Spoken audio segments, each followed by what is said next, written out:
air dari akar menuju ke daun, maka pada saat yang sama tanaman juga mengambil unsur hara yang penting untuk metabolisme di dalam tanaman.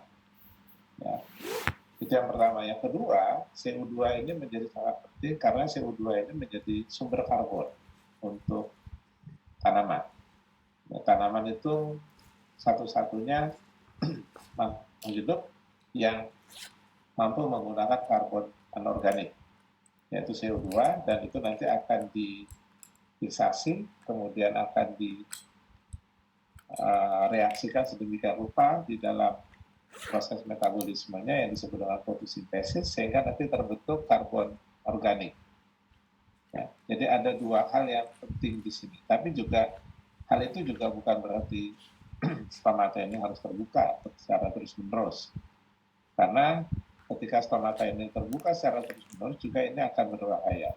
Bahayanya adalah ketika air di tanah itu jumlahnya tidak terlalu banyak karena kekeringan, kemudian di udara itu potensial osmotiknya sangat negatif.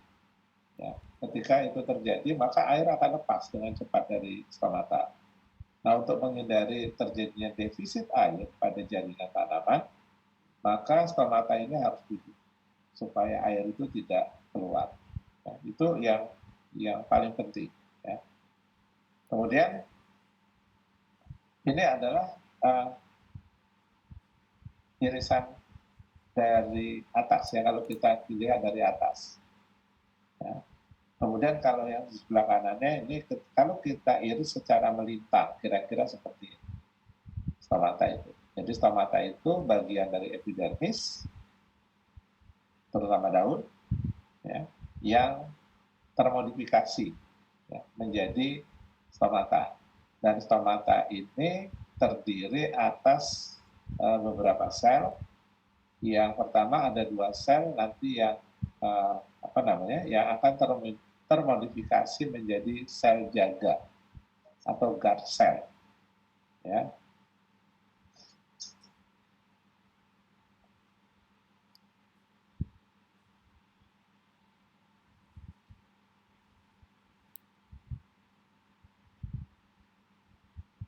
Nah, jadi stomata itu merupakan modifikasi ya, dari epidermis. Dan ketika dia termodifikasi itu, maka bentuknya nanti dan fungsinya itu menjadi berbeda dengan epidermis yang lain. Ya.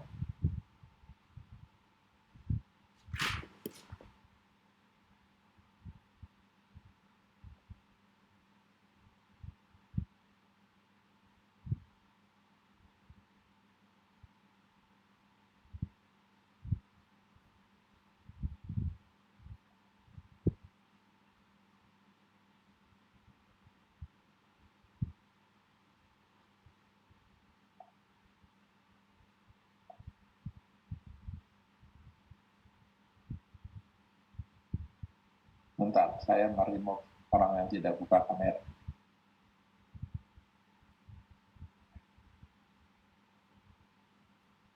Jadi saya ulangi lagi, ini 2 sel dari epidermis yang termodifikasi menjadi sel jaga. Ya, dan kenapa saya bilang termodifikasi? Karena sel ini nanti bagian ujung-ujungnya itu akan saling berdekatan. Ya, bagian pinggirnya itu juga berdekatan dengan sel lain, tapi yang istimewa adalah bagian ujung ini. Sedangkan bagian tengahnya itu tidak saling melekat. Ya. Jadi ini keistimewaannya. Dan kenapa demikian? Karena ini nanti yang akan berfungsi untuk mekanisme apakah stomata itu terbuka atau stomata itu menjadi tertutup. Ya. Jadi ini yang sangat istimewa. Dan kalau kita lihat dari irisan melintang ini, sel jaga ini sel jaga. Kemudian ini yang disebut dengan sel tetangga, ini disebut dengan sel tetangga atau disebut juga dengan aksesori sel. Ya, jadi sel jaga itu berhubungan dengan aksesori sel, tapi tidak berhubungan, setengahnya tidak berhubungan itu dengan sel tetangga yang satu lagi. Ada dua, ya, ada dua sel tetangga. Kenapa demikian? Nanti kita akan lihat, ya, seperti apa. Kemudian yang menjadi keistimewaannya juga pada sel jaga ini di bagian tepi yang berbatasan dengan, jadi di bagian tepi dari dinding sel yang berbatasan dengan sel jaga yang satu lagi. Jadi kalau ini dinding sel yang bertetangga dengan sel jaga, kalau ini yang sebelah kiri ini yang berdampingan dengan atau bagian dinding sel ini yang dekat dengan sel tetangga yang satu lagi. Kedua dinding sel yang saling berdekatan itu mengalami penebalan. Jadi dindingnya mengalami penebalan. Sedangkan dinding yang di sebelah sini yang berhubungan dengan sel tetangga, ya, atau aksesoris sel tadi yang saya bilang itu tidak mengalami penebalan. Kalau kita lihat ini ada garis yang abu-abu. Ya. Kemudian di sini ada penebalan yang disebut juga dengan penebalan radial. Ya. Ada selulosa, mikrofibril selulosa yang menjadi penebalan radial. Kenapa penebalan radial? Sebetulnya ini seakan-akan menjadi titik pusatnya. Kemudian terjadi penebalan-penebalan seperti itu. Ya, itu yang disebut dengan penebalan radial, dan ini tadi ada penebalan yang terjadi pada dinding sel yang menjadi yang saling berdekatan dengan sel tetangga lainnya. Ya. Jadi ini penebalan di sini, kemudian ada penebalan radial, di sini ada penebalan radial. Ya. Dan ini yang tadi saya bilang, keduanya akan saling melekat di bagian ujung-ujung. Kenapa demikian? Kita lihat nanti di sini. Ya. Jadi ini posisi sel jaga secara skematis. Ya. Ketika stomata itu tertutup, maka kedua sel ini akan saling merapat. Ketika dia saling merapat, dan di sini menjadi tidak terbentuk celah. Ya. Dan keadaan ini itu keadaan di mana sel jaga itu tertutup, atau kita mengatakan stomata itu dalam keadaan tertutup. Ya. Jadi di sini yang menjadi ciri bahwa stomata itu tertutup adalah kedua sel jaga ini saling merapat. Sedangkan ketika stomata itu terbuka, maka di antara sel jaga yang tadi tidak saling melekat, hanya bagian ujung-ujungnya, ini dia akan bergeser, saling menjauh.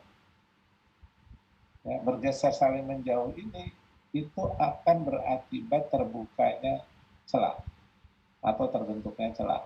Dan ketika terbentuknya celah ini, maka kita mengatakan stomata itu terbuka. Ya. Kenapa dia bisa melengkung seperti ini? Kenapa dia bisa membuat celah seperti ini? Sebetulnya ini yang saya katakan, bahwa Anda harus paham tentang potensial osmotik. Anda harus paham tentang tekanan turbor. Jadi kalau tidak paham, maka Anda tidak akan pernah tahu. Ya.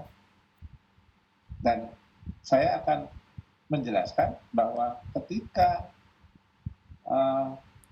sel jaga ini turbor, maka di sini ada tekanan osmotik. Ada tekanan terhadap apa? Osmotik itu. Ketika turgor.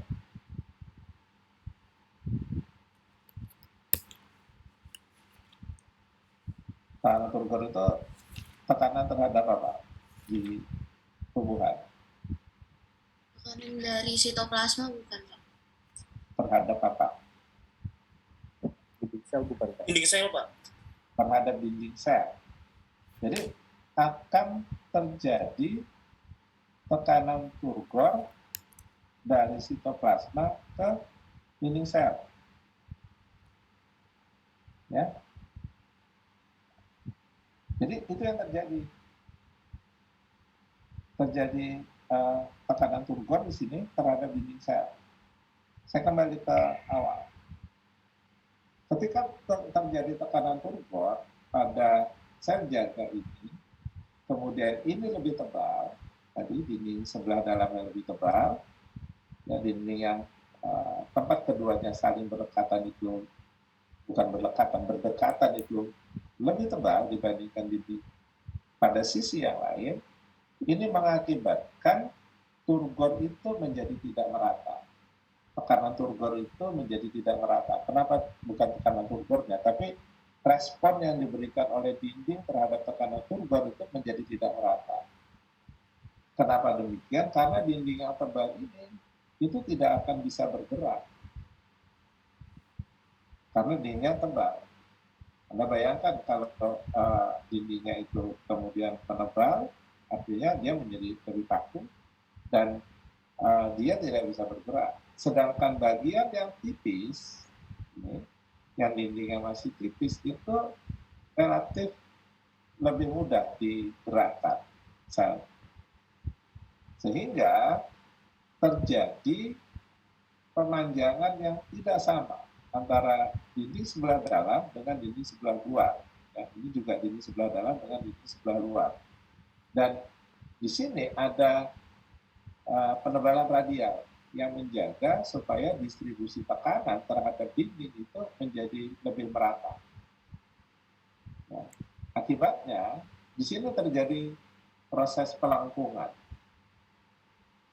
Ya, pada sel jaga yang di sebelah kiri maupun pada sel jaga yang di sebelah kanan terjadi proses pelengkungan. Dan pelengkungan itu karena bagian ujung-ujungnya itu terikat, maka pelengkungan itu akan membentuk celah. Ketika membentuk celah ini, kita mengatakan bahwa stomata itu dalam keadaan terbuka.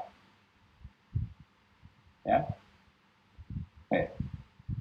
Jadi ketika sel jaga itu turgor, maka akan menimbulkan tekanan terhadap dinding. Karena dindingnya tidak sama tebal antara dindingnya di sebelah dalam, dinding yang berbatasan, dengan dindingnya di sebelah luar, maka terjadi efek pelengkungan pada sel jaga. Dan ketika terjadi pelengkungan ini, maka terbentuk celah. Dan ketika terbentuk celah itu, kita mengatakan sel jaga itu terbuka. Ya. Sebaliknya, ketika sel jaga ini tidak dalam keadaan turgor, dia menjadi kempes. Ya. Ketika dia kempes, dia tidak turgor, maka celah ini tertutup. Dia posisinya dalam keadaan berimpit. Ini ya, dinding sel antara kedua sel jaga. Ya, ketika ini tidak turgor, maka dia dalam keadaan tertutup. Waktu yang lalu saya sudah mendiskusikan dengan Anda kapan turgor itu terjadi. Kapan turgor sel itu terjadi?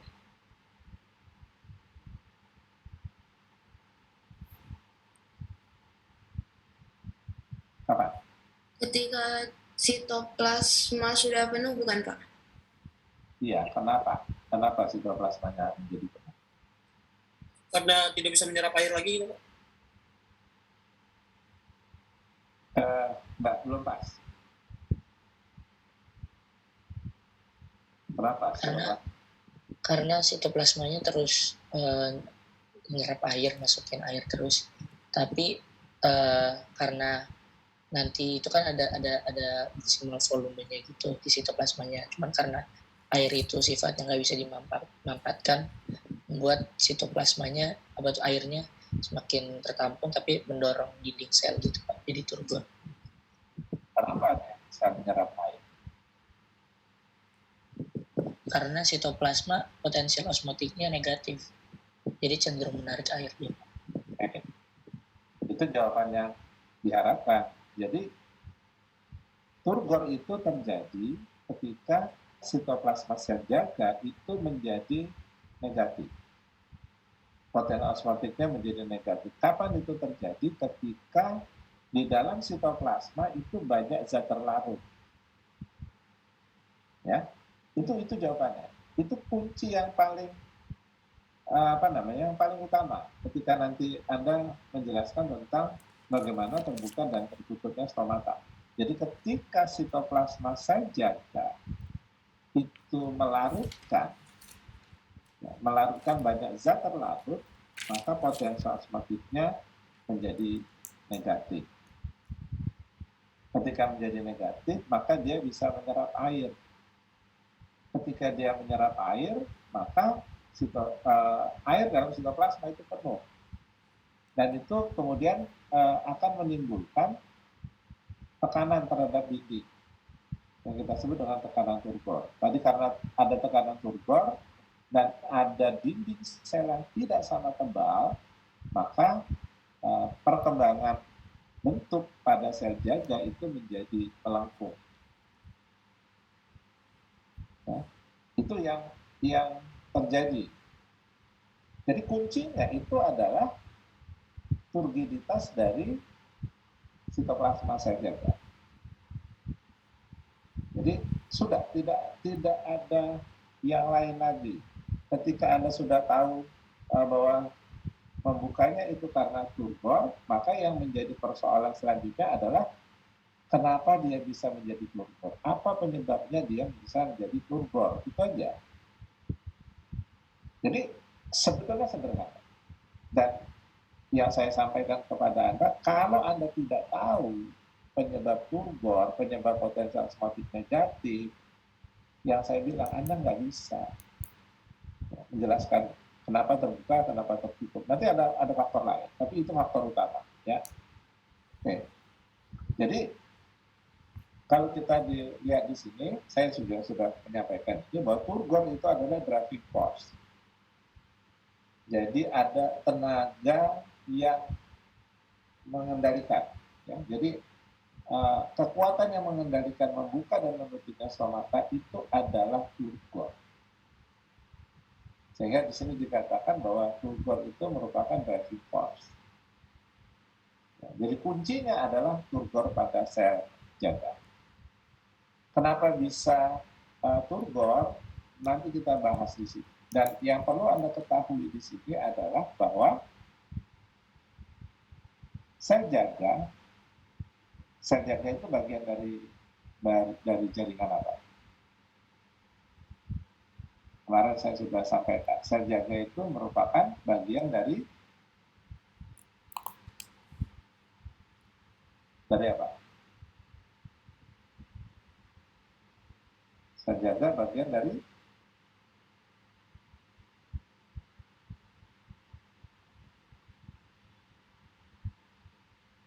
apa sel jaga?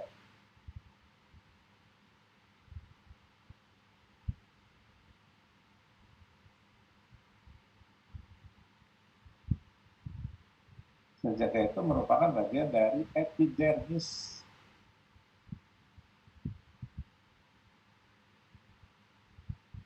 Ya. Jadi jangan lupa bahwa itu epidermis. Jadi sel jaga ini merupakan bagian epidermis. Tapi ada yang istimewa dari sel jaga. Istimewanya selain yang tadi yang saya sudah sampaikan bahwa ujung-ujungnya melekat, kemudian ada penebalan tidak seimbang pada sel jaga. Ya. Yang lebih istimewa lagi di sini adalah bahwa sel jaga itu adalah satu-satunya sel pada epidermis yang memiliki kloroplas. Jadi sel jaga ini adalah satu-satunya sel epidermis yang punya kloroplas. Epidermis lainnya tidak punya kloroplas. Itu nanti juga menjadi kata kunci ketika Anda mau menjelaskan tentang bagaimana stomata itu bisa terbuka dan bisa tertutup. Nah, nanti teorinya terkait dengan kloroplas. Nah, teori-teori tentang membuka menutupnya kloroplas, yang pertama teori fotosintesis. Nah, tadi saya sudah menyampaikan bahwa kloroplas sel jaga itu merupakan satu-satunya sel epidermis yang memiliki kloroplas. Ya, jadi sel jaga itu satu-satunya sel epidermis yang punya kloroplas. Kalau dia punya kloroplas berarti dia bisa melakukan proses apa? Fotosintesis. Dan ketika dia melakukan fotosintesis, hasilnya itu gula, glukosa atau sukrosa. Glukosa dan sukrosa itu di pertemuan sebelumnya, ketika kita membahas tentang molekul biologi, adalah molekul yang larut dalam air. Jadi gula itu larut. Tapi kalau tepung tidak, Anda sudah diberitahu bahwa itu berbeda sifat fisik maupun kimianya. Ya, ketika sel jaga melakukan proses fotosintesis, maka dihasilkan gula. Dan gula itu larut. Kalau gula itu larut, apa yang terjadi?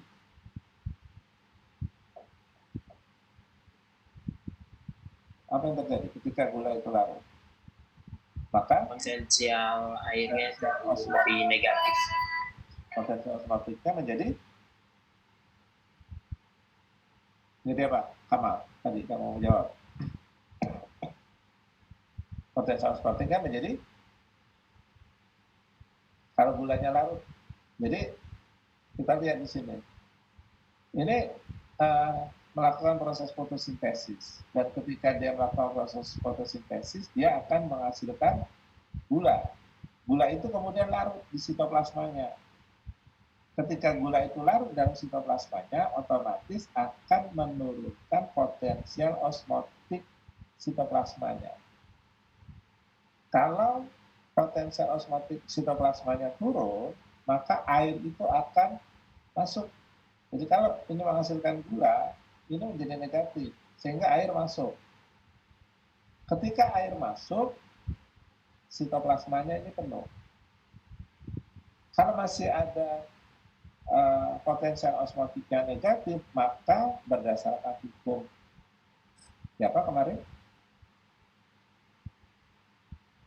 yang sudah kita bahas,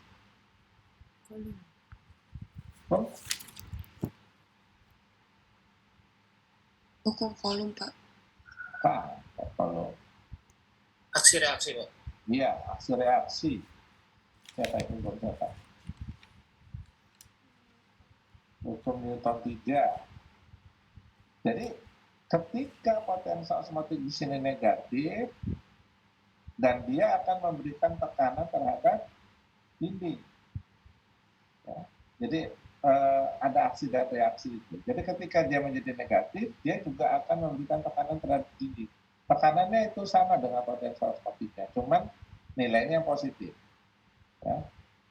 Nah, ketika dia memberikan tekanan terhadap dinding, maka akan terbentuk tekanan turgor.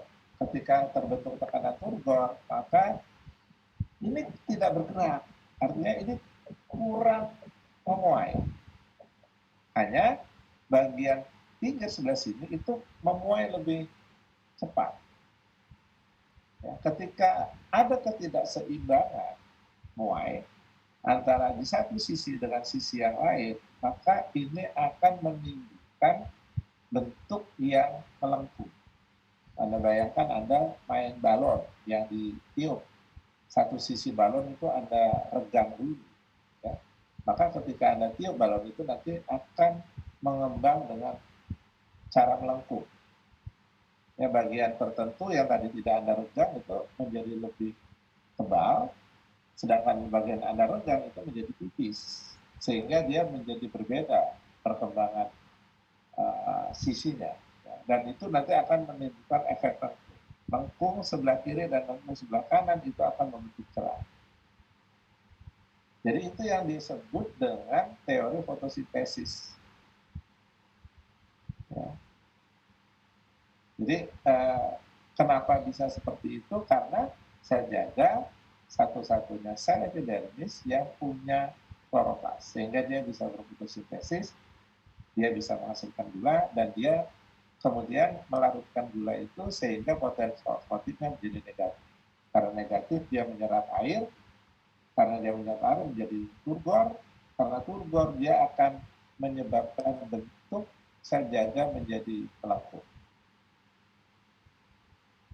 Jadi itu yang Anda jelaskan nanti ketika bagaimana sel jaga itu bisa melengkung dan stomata itu bisa terbuka. Cuma di sini ada keberatan terhadap teori ini. Keberatannya apa? Karena jumlah fotosintat yang dihasilkan oleh kloroplas yang ada di sel jaga itu diperkirakan tidak terlalu cukup untuk menimbulkan potensial osmotik yang sangat negatif sehingga menyebabkan turgor pada sel jaga. Ya. Kemudian teori ini disempurnakan oleh Sayre. Ya. Jadi teori fotosintesa tadi itu dijelaskan oleh Sayre. Cuman Sayre tidak ke proses fotosintesisnya. Sayre itu ke proses bentuk glukosa dan amilo. Ya, itu tes timbangan glukosa amilo. Sayre ke sana lah. Ya, Anda di biologi umum sudah diberitahu bahwa pada daun itu ada tepung. Jadi kalau daun itu kita ambil, kita petik, kemudian kita masak di alkohol, ya, dipanaskan di alkohol, kemudian daun itu kan nanti pasti mati sel-selnya kan. Kemudian setelah diangkat, ditetesi dengan lugol, maka daun itu akan berwarna biru. Ya, Anda sudah tahu bahwa ketika tepung diberi lugol atau iodium, maka dia akan berwarna biru. Dan itu menjadi indikator bahwa di daun itu ada tepung. Dan sebagian tepung itu nanti ada di sel jaga. Kenapa? Nanti kita akan bahas di fotosintesis. Bahwa ketika hasil fotosintesis itu tidak diekspor, tidak dikeluarkan, tidak dikirim ke bagian tanaman yang lainnya, maka hasil fotosintesis itu nanti akan disimpan menjadi tepung. Kenapa harus disimpan menjadi tepung kira-kira? Tidak dibiarkan dalam bentuk gula. Kenapa kira-kira? Karena sebagai cadangan makanan ya Pak? Bisa, tapi yang paling penting apa? Itu benar, tapi ada yang lebih penting lagi. Apa? Agar tidak banyak zat yang terlarut, Pak. Terus nggak nyebabin turgor atau bisa jadi pecah malah. Iya, benar. Ya, jadi kenapa harus diubah menjadi tepung? Supaya hasil fotosintesis tadi itu tidak menyebabkan hasil fotosintesis yang gula ya, itu tidak menyebabkan potensial osmotik sel jaga itu menjadi negatif sekali. Ya. Karena kalau dia negatif sekali berarti tekanan turgornya akan meningkat. Karena ketika zat terlarutnya banyak kan potensial osmotiknya menjadi sangat negatif. Ketika dia menjadi sangat negatif maka tekanan turgornya bisa sangat positif. Ketika tekanannya sangat positif, maka tekanan itu bisa merusak sel. Sel itu bisa pecah, sel itu bisa lisis. Jadi untuk menghindarinya lisis pada sel, maka gula yang dihasilkan dari fotosintesis itu akan dikonversi menjadi tepung. Tepung itu tidak larut dalam air. Karena dia tidak larut, maka dia tidak menyebabkan potensial osmotik. Ketika tidak menyebabkan potensial osmotik, maka dia juga tidak akan menyebabkan tekanan turgor. Ya. Oke. Jadi itu yang disampaikan oleh Sairi. Bagaimana teorinya? Ini ada kesetimbangan pati glukosa. Ya. Ini ada pati, ada glukosa. Dia bisa berubah menjadi pati atau dia bisa terurai kembali menjadi glukosa. Faktornya apa? Faktornya itu adalah pH lipid, pH sitoplasma. Ketika pH sitoplasma itu asam, ya, ketika pH sitoplasma asam, maka semua glukosa, ya, semua glukosa itu akan diubah menjadi pati. Jadi glukosa yang dihasilkan dari fotosintesis akan diubah menjadi pati. Tapi ketika basah, maka pati akan diuraikan menjadi glukosa. Ini kesetimbangan reaksinya. Ya. Dan reaksi ini sangat dipengaruhi oleh pH. Kalau pH-nya basah, maka dia bergerak ke kanan. Kalau pH-nya asam, dia bergerak ke kiri. Persoalannya, kapan dia asam, kapan dia basah. Itu persoalannya. Kapan dia menjadi asam, kapan dia menjadi basah. Sehingga kalau Anda tahu kapan dia menjadi asam, kapan dia menjadi basah, maka Anda bisa menjelaskan kenapa demikian, bagaimana mekanismenya. Ya, kira-kira kenapa dia menjadi asam? Sitoplasma itu menjadi asam.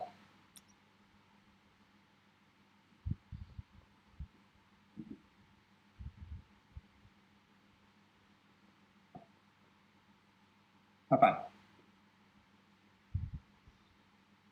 Nih,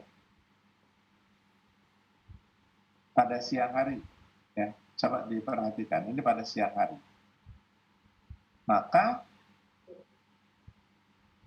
kloroplas itu akan menangkap foton, kemudian akan membentuk ATP dan NADPH. Berarti di sel itu banyak energi. Dan energi itu nanti yang dipakai untuk mensintesa gula. Jadi karena ada energi, maka CO2 itu dipakai untuk sintesa gula. Sampai sini bisa ya? Dipahami. Oke. Nah, CO2 tadi kan masuk lewat stomata, kemudian masuk nanti ke sel jaga. Ketika dia masuk ke sel jaga, dia larut di sel jaga. Ketika dia larut, maka dia akan membentuk H2CO3. Karena air tambah H2O akan menjadi H2CO3. Ya. Kemudian H2CO3 itu pecah karena tidak stabil. Pecah menjadi HCO3- ya, tambah H+. Kalau terbentuk HCO3- dan H+, maka itu asam. HCO3- itu asam karbonat. H+ itu juga asam. Kemarin kita sudah bahas tentang penyebab pH. Sehingga kalau HCO3- terbentuk, kemudian H+ juga bertambah, maka kondisi sitoplasma itu akan apa? Akan asam. Tapi kalau siang hari, kan HCO3-nya dipakai untuk fotosintesis.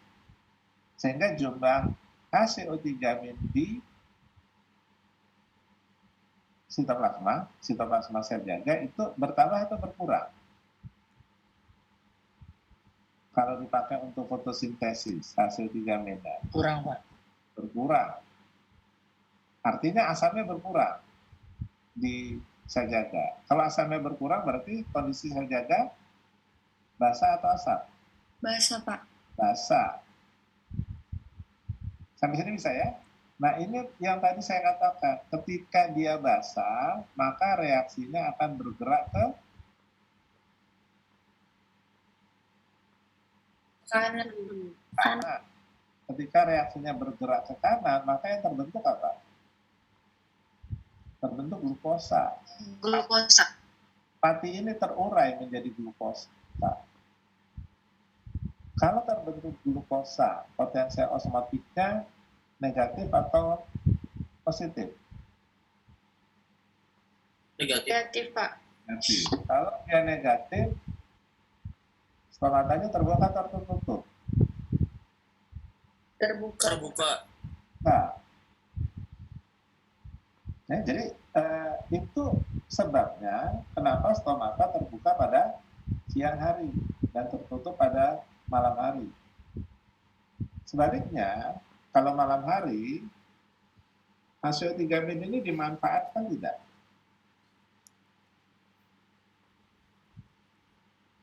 CO2 ini dimanfaatkan tidak kalau malam hari? Tidak. Tidak. Karena tidak ada fotosintesis, tidak ada reaksi fotosintesis, sehingga HC3- ini jumlahnya banyak ya, di dalam sel jaga. Kalau ini banyak, kondisinya Basah. Banyak. Asam. asam. Ya, kalau ini banyak, kondisinya asam dan reaksinya akan bergerak ke Kiri. Kiri. kiri. Glukosa yang ada akan dibentuk menjadi pati. Pati ini larut tidak? Tidak. Nah, ketika dia tidak larut, potensial osmotiknya Positif. lebih positif. Kalau potensial osmotiknya lebih positif, sitoplasmanya turgor tidak? Tidak, Pak. Tidak, Tidak, Pak. Pak. Kalau sitoplasmanya tidak turgor, maka sel jaganya akan Menutup, Pak. Tertutup. tutup.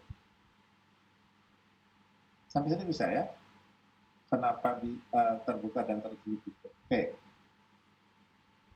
Kemudian ada teori lain yang dikemukakan oleh Fujino. Nah, Fujino ini orang Jepang dan dia mengemukakan bahwa membuka menutupnya stomata itu disebabkan oleh kalium, konsentrasi kalium pada sel jaga. Kalium ini adalah ion. Dia bisa keluar masuk ke sitoplasma dengan mudah. Oke. Jadi Fujino itu mengukur kadar kalium pada stomata yang sedang terbuka dan mengukur kadar kalium ketika stomata dalam keadaan terbuka. Dan dia menemukan bahwa ketika stomata itu tertutup, kaliumnya rendah, cuma 100 milimolar. Tapi ketika stomata itu terbuka, kaliumnya meningkat 400 sampai 800 milimolar. Sehingga Fujino itu berasumsi penyebab membuka dan menutupnya stomata itu adalah konsentrasi kalium pada sel jaga. Ini dari percobaan dia dapat. Ya. Tapi kan percobaan itu harus diuji, benar tidak kan? Ya, oke. Jadi ini ini hipotesisnya Fujino. Kemudian Fujino mendemonstrasikan bahwa teorinya itu benar. Jadi dia mengambil sayatan epidermis yang tertutup, ya, kemudian diletakkan pada larutan buffer KCl, ya, kalium klorida. Ketika kalium klorida ini masuk ke dalam larutan, dia jadi apa? Jadi itu, Pak, ion sama kation sama anion. Iya, kationnya apa? A+. Dan anionnya Cl-. Jadi di larutan itu banyak sumber K+. Itu bisa ya. Jadi Fujino memasukkan epidermis yang stomatanya tertutup ke larutan buffer KCl. Kemudian ke dalam larutan itu dimasukkan ATP. Ya, dengan serta-merta kemudian stomatanya terbuka. Ya, stomatanya terbuka. Dan terbuka itu lebih cepat terjadi pada kondisi terang. Jadi bukan karena fotosintesis, jadi karena ada kalium. Sehingga kemudian Fujino menyimpulkan bahwa untuk memasukkan kalium itu dibutuhkan ATP. Karena kita tahu pengangkutan lewat membran adalah pengangkutan aktif, ya. Kemudian karena di sini juga cahaya akan mempercepat pembukaan, Fujino mengatakan bahwa cahaya itu merupakan trigger pemompaan kalium. Ya, jadi di situ belum ada fotosintesis. Jadi karena tadi kan gelap, terbuka, tapi terbukanya makin cepat ketika diberi cahaya. Jadi belum ada efek asam atau basa di situ. Ya, ini teori Fujino. Nah kemudian ternyata Cl juga diserap. Ketika K itu diserap, kalium itu diserap, maka Cl itu juga diserap. Untuk apa? Karena ketika K diserap masuk ke dalam sitoplasma, maka sitoplasmanya kaya sama K+. Ya, ketika dia kaya dengan K+, maka muatannya menjadi tidak seimbang antara di dalam dan di luar. Di sel jaga itu muatannya positif, tapi di sel di sel tetangganya atau di sel tadi itu muatannya negatif. Situ banyak negatif. Sehingga ini K masuk itu diikuti dengan pemompaan Cl juga. Dan ini dibuktikan dari percobaan pada tanaman alium, pada bawang-bawangan. Ya. Nah, Cl ini mungkin tidak cukup untuk mengimbangi K yang ada di dalam di dalam sel jaga tadi.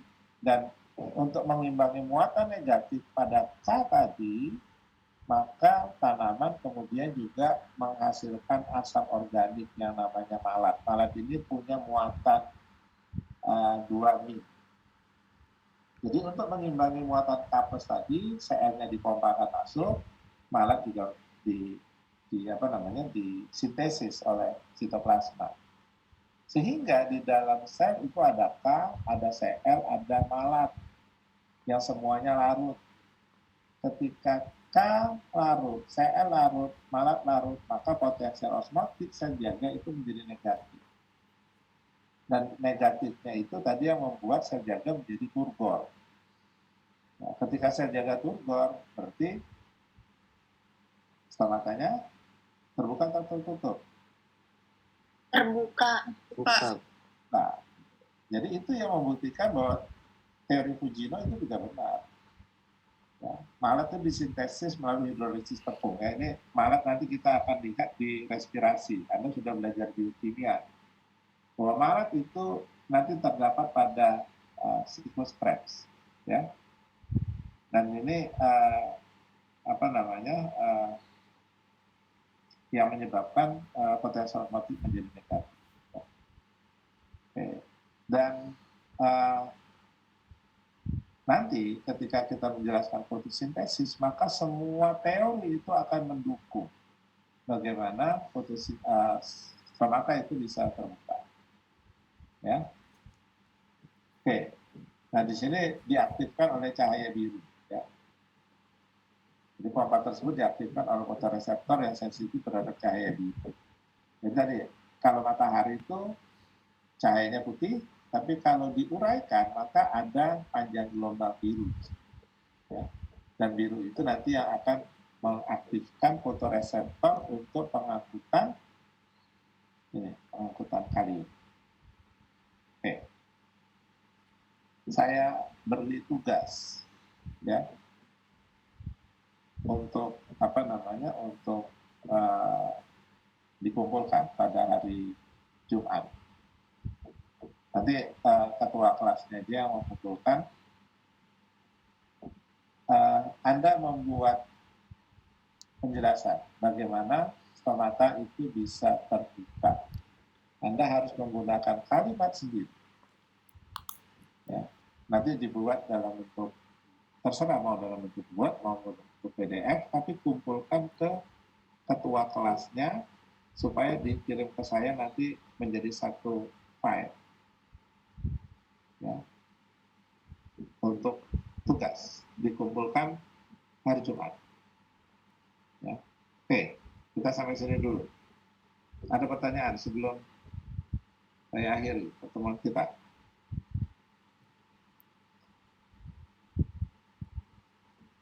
Ada pertanyaan?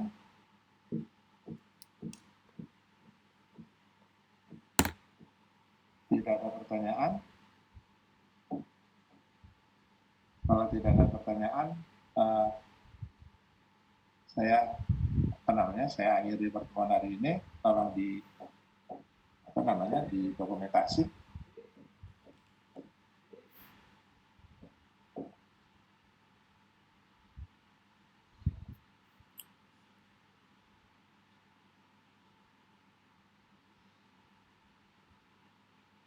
Sudah, Pak. Sudah.